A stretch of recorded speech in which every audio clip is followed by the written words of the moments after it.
Hey, business builders. Today we are joined by two young entrepreneurs, Charlotte and Anna. Charlotte and Anna came out to the Business Builder Camp headquarters here at the farm, and we created this podcast episode where we talk with them about businesses they started as part of an entrepreneurship class that they do through their homeschooling with their mom, Joy.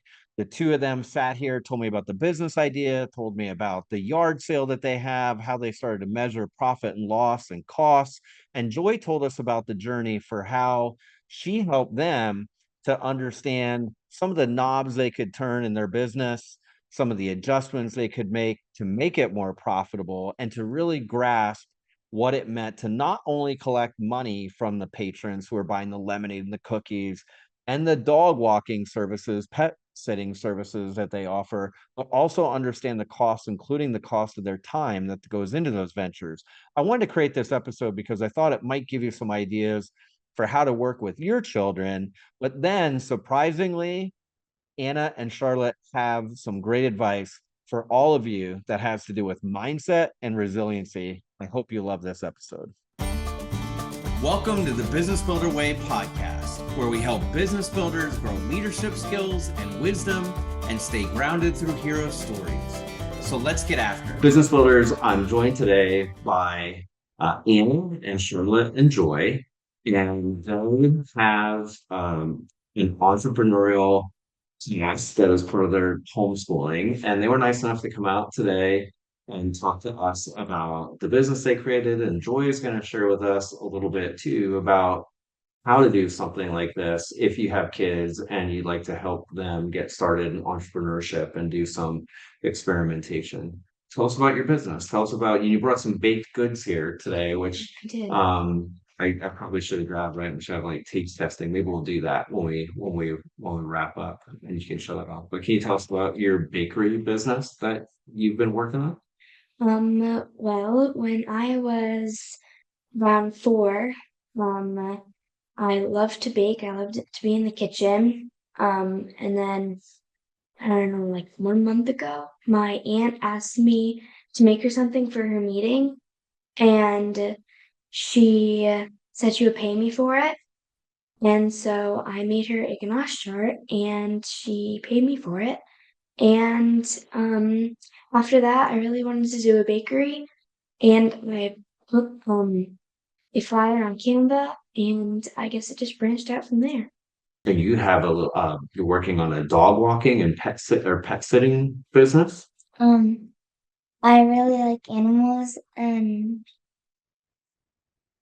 like, You're doing great. You like animals? Like what kind of animals do you like? well, I we have 2 dogs, 2 rabbits, and 4 chickens. So you were taking care of them and you knew how to do that. So you thought if I know how to take care of my own animals, like you could take care of other people's animals Yeah, too. So you've taken care of somebody else's animals? yeah. What animals did you take care of for them? Um, Dogs, chickens, and rabbits, and horses. Horses too? Nice. And then they paid you for taking care of their animals. Yeah. Okay. And Joy, can you tell us about the class that you're doing, the home ec, the curriculum? How did you get into this creating a business? How do girls create a business? Sure. So, when we first decided to start homeschooling, my husband and I did a lot of research and followed a bunch of people on Instagram.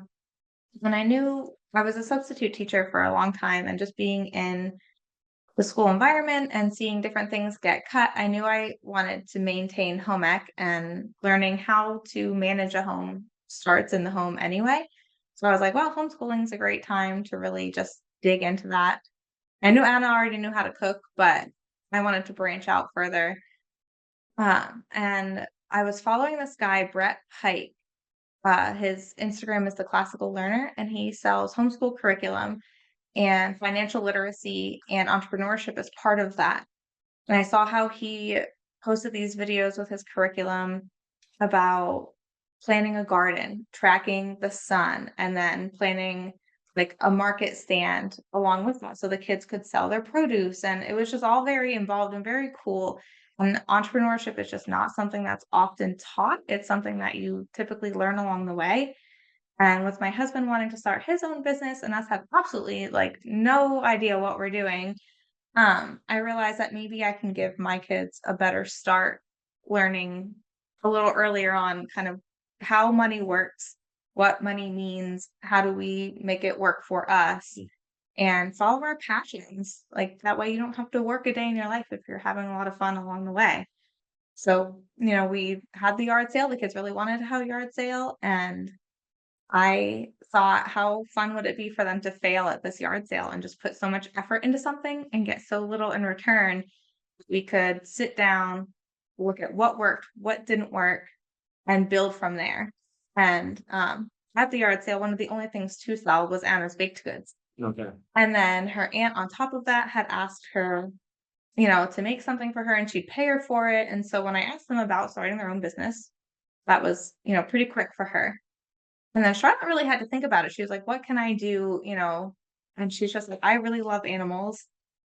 Why don't I do something with animals? And together we've just been building from there, working together, trying to see what works.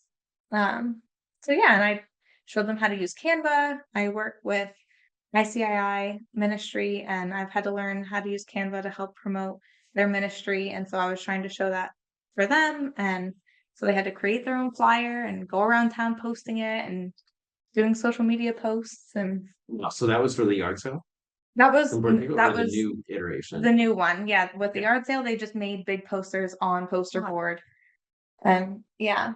Oh, it was one big poster. And we hung it up on a stop sign, that type of thing. So Anna, and I should ask in the beginning, how old are you? I am 11. And what grade are you in? 6th. Okay. And Charlotte? I am 8 and I'm 3rd. Great. And when was the yard sale? The yard sale was that it wasn't very long ago. Probably in September.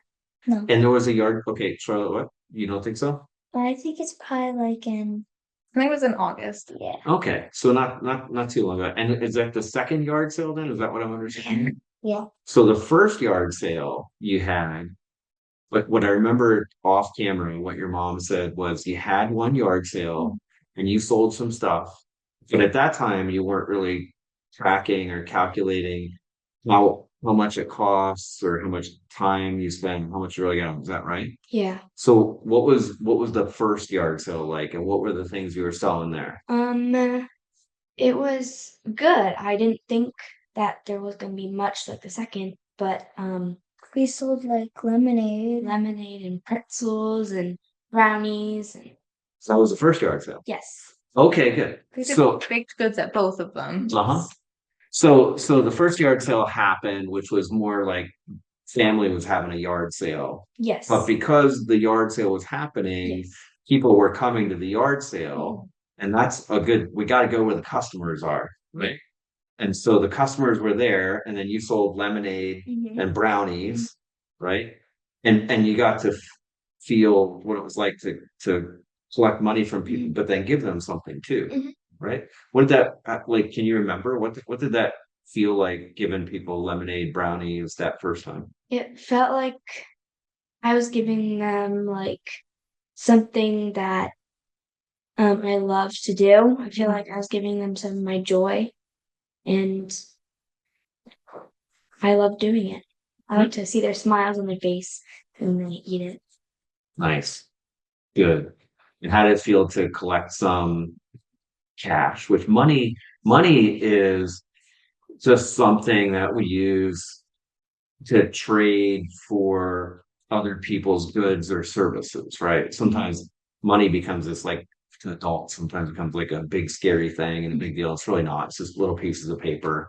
Or I have a friend who calls it notes of appreciation, certificates of appreciation. Give people certificates of appreciation for helping us out. And a long time ago, people used to trade like shells and beads and things like that before they had money, right? But nonetheless, like can you remember what it felt like to get the money, and what did you do with the money? I put it in my bank account. I Okay. didn't spend it. I want to save it towards college or a horse. A horse. Yes. And how about you? Can you remember that, Charlotte? That first yard sale? You were maybe like 5 at the time. Uh-huh. I think the biggest difference between the two was that the second yard sale, I made them pay for the ingredients for the bake sale themselves. Okay, great. They had to pool their own money, and I think that was part of realizing we've invested money as well as time, Mhm. and did this pay off? But do you remember with money? I think you probably put it in the bank as well. We both did. So the first time mom was your source of funding Mhm. and source of ingredients, and you just got to keep the money, which is Yes. I like that model. Yeah, thank you lot. too. And so then Joy, you said, and you realized like, and that was the part where you said, not that they flat out fail, but that they Right. realize, oh, you don't get to keep all of that Mhm. income. Yes, yeah. Right. And it's important to learn that, money doesn't come for free necessarily. You have to work for it. You have to invest to get more. Um, so even with like Charlotte's service business, it's not completely without overhead. Do you want to talk about what you have to give up? That $10, right? You charge $10? I charge $10. My mom gets 3 for driving me there, and I get to keep 7. That's good. That makes a lot of sense. Right. And how long does it normally take to go there and do this job? About an hour. Okay. So then your return would be how many dollars per hour? 10. You charge 10 per hour. 10. Mhm. So what do you get to keep per hour? 7. Right. Nice. That's pretty cool. Um, and Anna, can you remember at the yard sale? So what are some of the things that you learned when you were jotting down on paper the baked goods and the ingredients? Can you remember what any of those numbers, like what are some of the numbers that you were tracking? I was trying to like figure out if someone gave me like a 10 and the thing they wanted only cost like 5, I had to like do the math there and figure out how much I should give them back and like make sure I didn't give them less or more. So making change. Mhm. And then what is something that you sold at that second yard sale? I sold more than the first, because I thought it would be successful.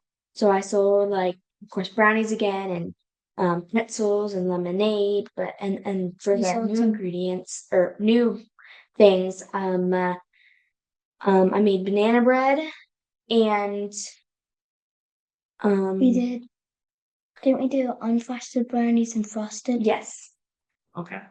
Did they have a different price for unfrosted or frosted? Unfrosted was like 50 cents, 50 and then cents. frosted was $1. 50 cents per Yes. brownie, Yes, and then $1 for the frosted. yes. Right. And we sold some books. Mhm. Oh, yes. As far as the yard sale items, they sold some books, but Mhm. not much else went. So which was the most profitable thing that you baked then? Brownies or It's hard. pretzels? It was either the lemonade or the brownies. At the yard sale. The Yeah. yes. Okay. What are some of the things that for your homeschool, for your schooling, can you remember like what are some things you wrote down? Like were you writing down the costs? Did you write down how much time? Did you track how much time? Like what are the things you worked on there? I mostly worked on because how much money I put in, I had to make sure I got that back out of my business or out of the money we got to make sure that I was reimbursing myself, and then if there was extra, we would be able to split it and make it even. Since the yard sale with starting the bakery and everything, there's been a lot more math. And we've been like the yard sale was sort of a dip in the water, and now she's doing a lot more with figuring out if I have a teaspoon of baking soda, how much did it cost per teaspoon for this Okay. recipe? Yeah. So like per ingredient and per recipe, how much money have I invested and am I charging enough? There's just been a lot of math and a lot of phone calls to daddy because I'm not the best with fractions. Okay. So it sounds like Joy, and it sounds like with Charlotte's business and the $3, you use the term overhead. And then she said, yeah, I know I have to pay mom $3 for the driving to get me there. So if you were going to tell other people how to do this, you're adjusting like complexity and the concepts by age and where they're at, Mhm. and then Yeah. right. Try and meet them where they are. And Mhm. at the end of the day, I'm still a mom. So if Anna's panicking because she has an order up and she realized she's out of butter, I'm still going to give her a stick of butter. But then the next time she's at the store and buys some, I take a stick. Mhm. So, because she invests all of her own money into her ingredients, I don't pay for any of it, which has been, Good. yeah, like a really cool learning experience. It's really fun to go around and collect all my ingredients and then go to the cash register and just figure out how much I need to give them and then what I get back. It's a lot of fun. Has it caused you to be interested in other businesses, or are you like watching and paying attention to what other people are doing Mhm. in the community, or maybe like I don't know where else you would see like magazines or TV or anything like that? Yeah, me and my friend have a passion that we wanted to like make a business together. Like we wanted to do a Cold Stone and like slash the little mini cafe. Mhm. And I always wanted to do that with her.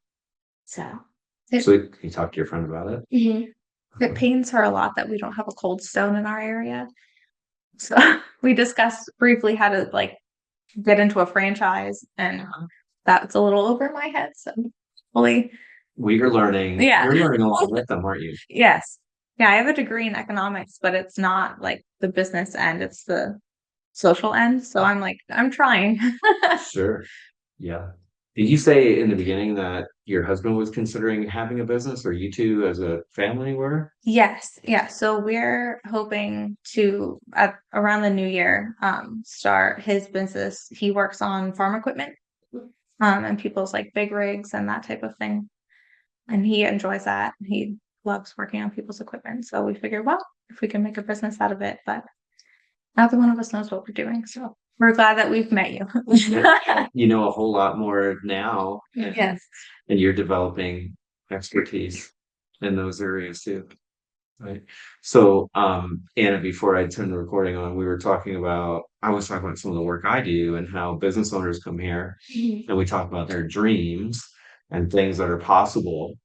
So what are some of the things that go through your mind? Like maybe someday I could, well, fill in the blank. Maybe someday I could what? Maybe someday I could get like a small business and then branch up instead of just going from big. I really, really like to bake. So I want to do like a bakery. Hmm. And I also wanted to, since I love Red Robin's food, I wanted to be a chef there. Actually, there's a book that's called The E-Myth, which I might even have it on my shelf back there behind you. I'll take a look and maybe I can send you home with it.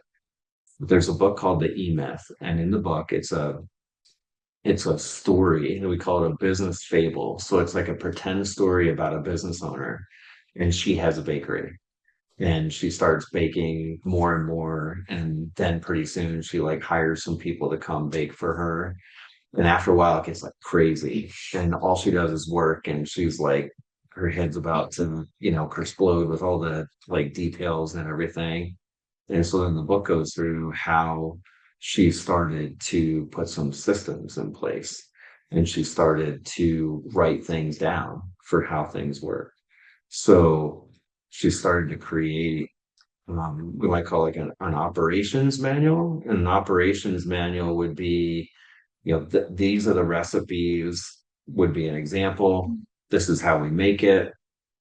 An operations manual might have this is what it looks like when we present it, and maybe an operations manual would include this is the type of clothing that the team members should wear, right? So when you leave here too, that'd be well, I'll see if I can leave you with the book, and y'all can read it as it's appropriate. But the other thing is like you can start watching, like when you think of Red Robin, for example, and I was finding a Red Robin in Pittman either, right? No, you have to go to Selinsgrove. Okay, that would be the closest. I Mhm. was thinking Reading, but that's true. Selinsgrove, you could jump over there. But the people at Red Robin probably wear the same uniform, right? Mhm. And if you went to Red Robin in Selinsgrove, it would probably be very similar to the Red Robin in Hamburg, right? Probably all those standards. So it'll be interesting to see how you develop your little businesses and what you start to write down and what kind of manual you put together for that. Mm-hmm. What is your plan for the next year, Charlotte? Do you have a plan for the next year for your pet care business? Oh, you had your goal, right? Yeah, mom can help totally. Yeah. I was planning on for maybe this year and next year. I was planning on making about $300. Okay. That's the goal. Yep. $300. How will you do that? The reviews. This is the marketing part. We asked people to leave reviews Okay. online. And we keep posting up flyers. And well, my goal was 100, but tomorrow I think I'll be reaching that goal. So the goal is 100, but you're already there, so you're going to go to 300 now. Is that right? Yeah. Good for you. I heard mom whisper like you're going to do more flyers. Yeah, we're hanging up some in Panga. Yep, and around they have like the rippy tabs and Okay. the phone number. Show. Yeah. Do you want me to grab? Oh yeah. So sure, let's grab the flyers and the goods. How much do we get the baked goods too? Oh, sure. Yeah. Is it brownies? Is that? Yes, that's one of the fan favorites.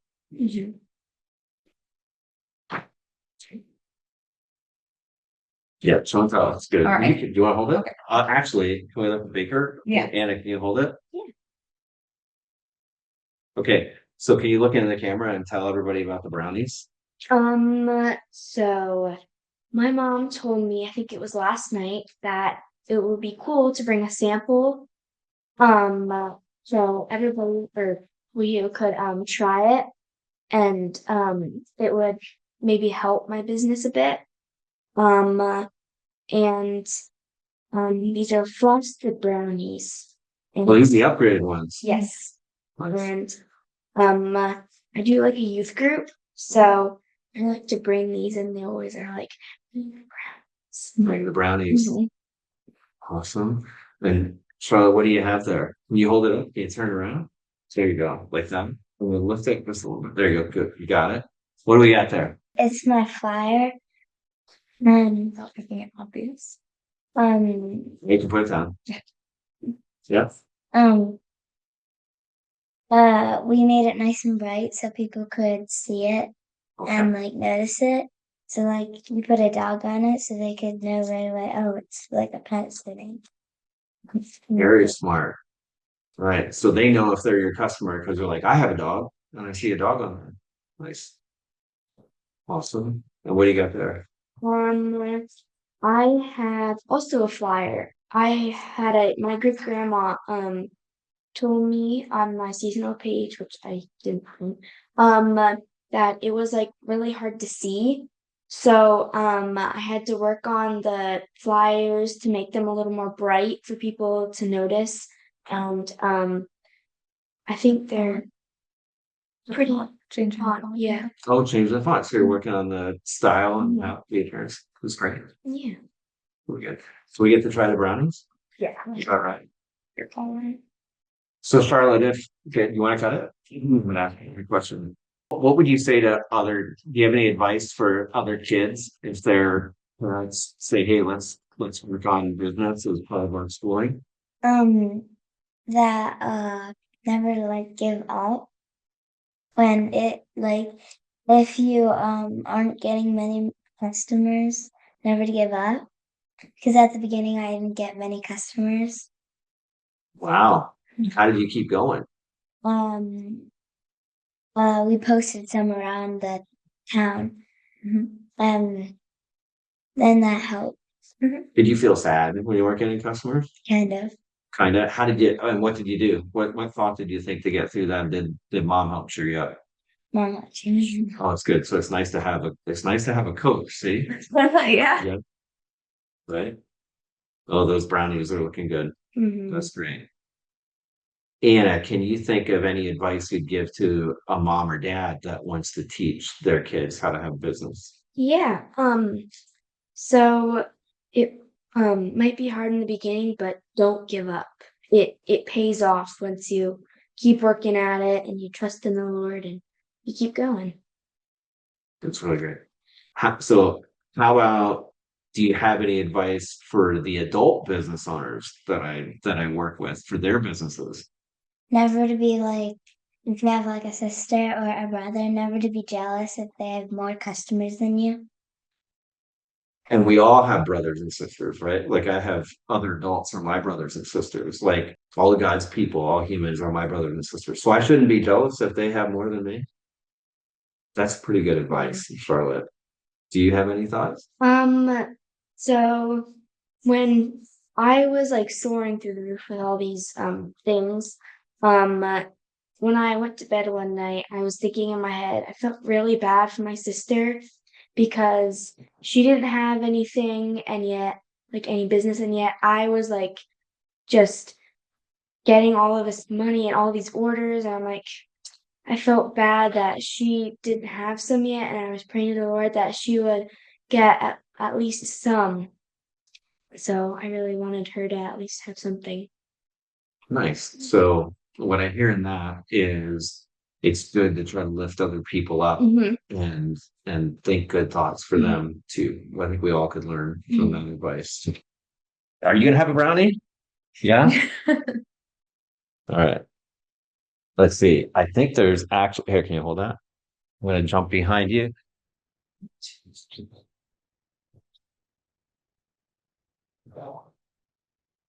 Perfect.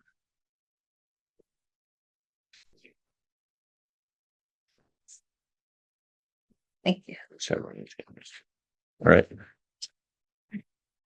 All right. Can I get one out for you? You can. I'm gonna give it to your sister. Is that okay? I know now that you care about her. You just said that, so. Plus, I Thank you. probably can't handle my napkin first. Yeah. Oh, Thank well, you. Mom and I are gonna split one there. That sounds good.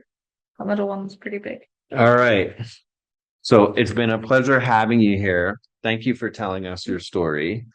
And business builders, if you have children, this sounds like a great project. And of course, as we teach other people, we learn, and there was some great wisdom about not being jealous of other people and trying to lift them up. And I think if we do that, of course, we all end up thriving more through helping other people as well. Right. Yeah. Thanks. Great. Thank you. Thank you. Thank you for tuning into the Business Builder Way podcast. If this episode spoke to you, click that subscribe button and share it with a friend. That's how this message gets out into the world. If it is helpful for us to have a short conversation, I'd love to do that. Send me an email at wayne@businessbuildercamp.com.